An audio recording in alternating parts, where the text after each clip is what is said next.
खरं तर या बाईंदर पट्ट्यामध्ये आपल्या कोकणातली अनेक लोक आहेत आणि कोकणावर प्रेम करणारी देखील खूप लोक आहेत.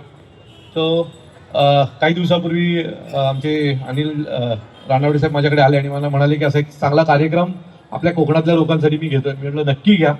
आणि आज हा कार्यक्रम इथे होतोय अतिशय भव्य रूपात. म्हणजे मी आल्या संदीप राणेंना म्हटलं, राणेसाहेब खूप मोठ्या ह्याने घेतलेला दिसतोय, कारण ज्या पद्धतीने ते एंट्री गेट आणि सगळ्या गोष्टी केल्यात. तुमचं आणि तुमच्या सगळ्या टीमचं मनापासून अभिनंदन की एक मोठा कार्यक्रम तुम्ही इथे आयोजित केलाय. पुढील 8-10 दिवस या भागातील सर्व लोकांना कोकणी पदार्थांचा आस्वाद घेता येणार आहे.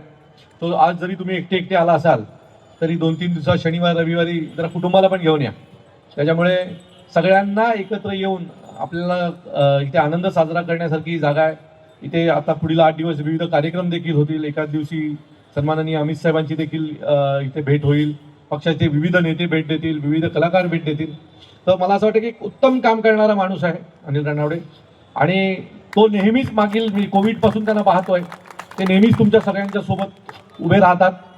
माझी फक्त तुम्हाला एकच विनंती आहे की हा माणूस उत्तम काम करतो. हा माणूस महानगरपालिकेच्या आतमध्ये हवा आहे.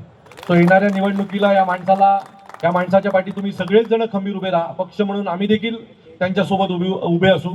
आणि मग बघा, पुढच्या वर्षीचा कोकण महोत्सव हा नगरसेवक अनिल रानवडे आयोजित असेल आणि काहीतरी वेगळं त्यात असेल. उत्तम काम करेल हा विश्वास मी तुम्हाला देतो. आज एक संधी म्हणून तुमच्याकडे फक्त विनंती करतो की या माणसाच्या पाठीवर हात ठेवा आणि लढ म्हणा. लढणारा माणूस आहे, काम करणारा माणूस आहे, सन्माननीय राजसाहेबांचा माणूस आहे.